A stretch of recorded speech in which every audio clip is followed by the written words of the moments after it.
Hello, everyone. My guest today is Bruno Fonseca. He is an ambitious tech entrepreneur building a technological solution for crop monitoring. Bruno, are you ready to take us to the top? Yeah. Okay, what does that mean? Technological solution for crop monitoring. So basically, it's a technological solution, a very scalable one, basically to help farmers in two fronts. Basically, we want to help farmers to monitoring their crops' water needs in the more efficient way, and we want also to help them to monitor and to prevent some risk factors like pests, diseases, or fungus. So basically, these are our two value propositions. And what does the technology do? So I'm a farmer, I sign up, I install, you call it the Stook sensor. I install the Stook sensor or stock sensor on my farm, then what? Exactly. So basically we develop a very innovative sensor called Stook. So basically it's a sensor that can collect, it's an IoT device that can collect 5 different parameters. Solar radiation, air humidity, air temperature, soil temperature, and soil moisture. So, and then based on that parameters, we build some algorithms exactly to allow our customers using through the use of our app to understand exactly the water needs of their crops, and also to prevent some and to build some models to prevent some diseases. So how many of these physical sensors do you have in the wild today? How many have been deployed? So at this point, we have 120 more or less. And how do you pay for those? Do you make the customer pay for the hardware, or did you raise capital to fund the production? Exactly. We charge the Stook, the IoT device, one-time fee of a price of 1,000 euros. Okay. And then we will charge also the customer for annual fee of 200 euros per year per each sensor. Okay. Each Stook, basically. Do most people just buy one sensor? Depends. It will depend of the heterogeneity of the soil. So if the soil will be different, the texture for us is very important. So the idea is to put a sensor in an area that can be very representative of the specific area in the crop. And so how many? I guess a different way to. Vary a lot. Sorry, what I'm trying to ask is how many farmers are you working with? So there's 120 sensors deployed. How many customers? So basically, one customer has 2 sensors. So Okay. it's more or less the half of that. So 55 customers more or less. Okay. So can I take 50 or 60 customers times $200 or $220 because it's 200 euros annual contract value? You're doing what, about $1,000 or $1,200 a month right now in revenue, software only? Exactly. That's great. So here's what's interesting about this model. You're seeing a lot of ag tech products taking off right now, which have this kind of model where it's hardware up front and then there's software on the back end. And the retention rates are typically through the roof because the farmer actually has to install the thing in the farm. They never churn. Have you lost any customers? Until now, we don't. Yeah.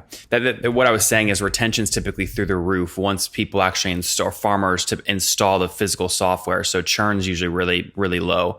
That's great. So, I mean, look, the next question is most of these companies that pair some IoT device plus software, their number one priority is driving down the manufacturing costs of the physical component, because then you can drive much wider adoption and charge more subscription fees.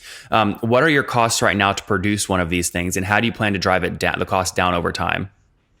So until now, the production cost is more or less for 150 euros per sensor. Okay. So the idea is, of course, with the increase of our critical mass, with the increase of our customer base, the idea is to be able to produce more sensors, and of course the units price will decrease with that. Okay. So what volume do you have to hit to get the price down to 200 instead of 420 euros? When you reach, for example, the 500 units, that cost can decrease significantly. I see. Okay. So right now it's costing you $420 to build one of these stock or Stuke sensors. You charge $1,000. So you have a $580 essentially margin on that. You've sold 120. So 120 times 580, that's like $70,000 in cash, which I'm assuming you're using to help fuel the growth of the company. Is that accurate? Exactly. To support our operational costs, but also to support the development of a second product line, because we are trying to develop a new sensor, a new IoT device to complement some of the parameters that are not being collected by the actual solution. Yep. So basically, because since we got to the market, we reached the market, we start listening our customers, of course. And we felt that, for example, collecting the rainfall in a very localized way, it's also very important. So the idea is to develop a solution exactly to collect these kind of parameters. Sorry, what kind of parameters? Rainfall, wind direction, wind speed, for example. Oh, I thought you said rainfall was already one of the 5 parameters you collect. You don't collect that? No, we are not collect rainfall. I see. Okay. And help me understand growth. So a year ago, how much were you doing per month? In terms of revenue? Yeah. It's about, at this point, 7,000. Wait, well, right now you're doing about $1,000 per month, correct? 7,000 per month. Well, how do you get that number? If you have 60 customers paying $200 a year, that's $18 a month. 60 times 18 is about $1,000 a month right now. No, but we have to count with the cost of we are selling the sensor. So sorry. I just meant software revenue. So a year ago, just the software. Exactly. Just the software is about 1,000. About one. Okay. So the software revenue has been flat year over year. Why is that? It's flat because, of course, what we are trying to do, we are not so focused right now in increase our customer base in a very aggressive way. What we are trying to do is to validate the potential, the scalability potential of the solution. So what we are doing basically is to sell the sensors also to other markets. And that for us is having significant costs.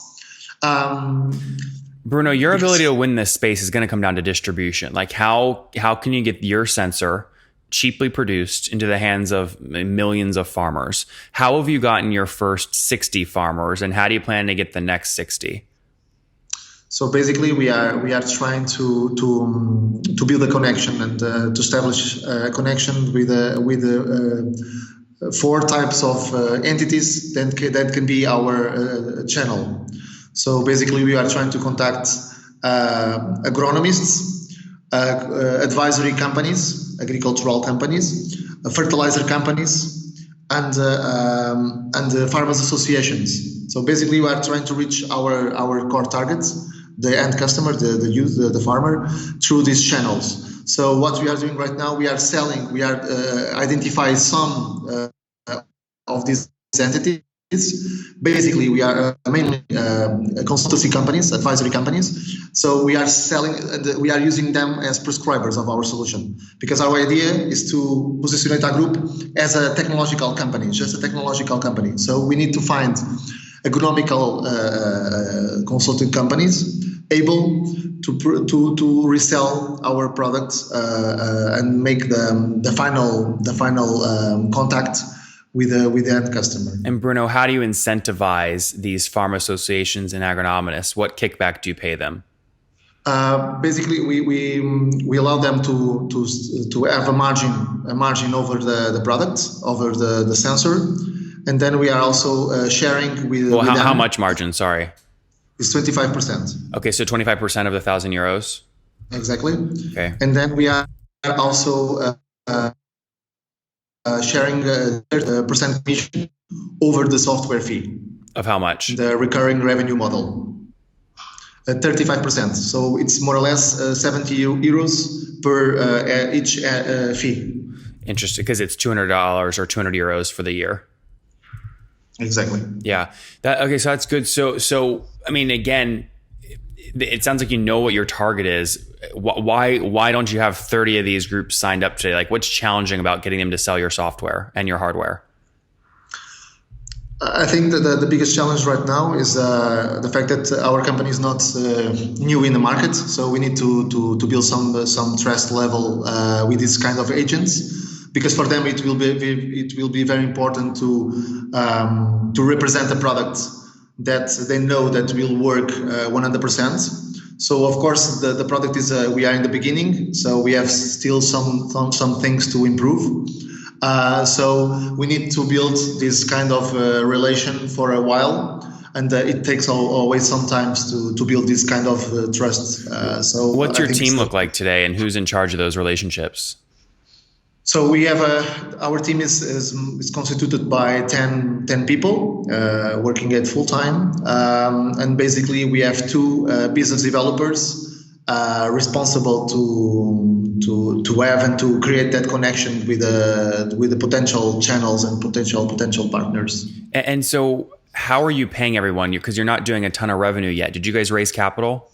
Exactly. We raised capital. We were the first Portuguese startup that successfully completed not just one but 3 crowdfunding campaigns on Seeders. Oh, great! How much have you raised to date total? More or less 800K. Oh wow! Okay, I mean, so you had a pretty successful Kickstarter campaign then. Mm-hmm. Was it Kickstarter or what was the site? No, it was a platform, a crowdfunding equity platform called Seeders. Seeders. It's, from UK. Okay, so there's 10 of you guys, and where's everyone based? Is everyone in Portugal? Yeah, for now everyone is in Portugal. That's great. And then I mean, you obviously have to manage your cash as you fund the team and the hardware costs and all that. I assume you're burning capital right now. Is that accurate? Exactly. Can you share kind of a general range? I mean, are you burning like 10 grand a month, 100 grand a month? How aggressive are you being? So the burn rate is of about 20K per month. Okay, so that's not horrible. You have plenty of runway. Exactly. What will it, in order to get your costs down, I mean, can you afford right now to just go in and buy, 300 units of the hardware so you can get it at a cheaper price? You'd have to obviously be certain you could then sell those and make a margin. Yeah, definitely. We are thinking exactly on do that because this last year was a market fit. So our idea was to understand the traction of the product before developing a great production line or a bigger one. So now that we have more confidence in the traction of the product, I think we will be more comfortable to increase the order and to produce more. Are you waiting to buy a big chunk at cheaper prices because you want to build in the rainwater measuring and the two other features first? Not really. Right now, the focus is to have more products like the one that we were selling the more Stooks. And then the second phase will be that product, because basically that product will complement the data collected by this one. Is this like a Tesla where you can sell the hardware and then update the software whenever you want? Or every time you want to add a different measurement thing like rainfall, do you have to update the actual hardware and reship it all? No, we are thinking to integrate some parameters. Some of them I cannot talk about them right now for patent problem reasons. We are trying to protect some of our knowledge, of course. But yeah, the idea is exactly to allow to improve and take more advantage of the sensors just for over-the-air upgrade. Yep. And when did you found the company? What year? In 2014, in August. 2014. Very good. Well, listen, we're rooting for you, Bruno. Let's wrap up here with the famous 5. Number 1, what's your favorite business book? How to Make Friends and Influence People. Number 2, is there a CEO you're following or studying right now? Sorry? Is there a CEO you're following or studying? He's not a CEO, but he's a very influenced guy called Simon Sinek. Oh, Simon Sinek. Yep. Number 3. What billing tool do you use? Sorry? What billing tool do you use? A billing tool? Billing for fees, for payments. What billing tool? A billing tool. We will use Stripe. Stripe. Okay. Number 4. How many hours of sleep do you get every night? Maybe 6. Okay, healthy. And what's your situation? Married, single, kiddos? Single. Married It's to the always a company. challenge. And how, Exactly. no kids? No kids. And how old are you, Bruno? 32. 32. Last question. What do you wish your 20-year-old self knew? I didn't get, sorry. What's something you wish your 20-year-old self knew?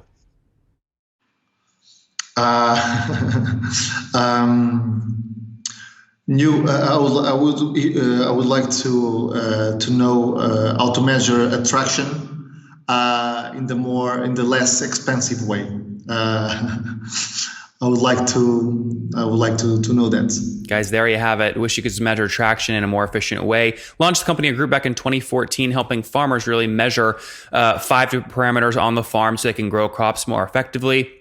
Currently, you serve about 60 farmers that have deployed 120 of these kind of hardware measuring stations called Stooks. They pay about $1,000 for the piece of hardware. It costs Bruno $450 to produce. He's looking at driving that cost down over time. And then once they install the hardware, they pay 200 euros or 220 USD per year for the software. They're doing about $1,100 per month right now just in the software, burning about 20 grand per month as they look to scale. They got about 800 grand from crowdfunding campaigns, which is fueling and funding their team of 10 in Portugal as they look to scale. Bruno, thank you for taking us to the top. Thank you, Nathan.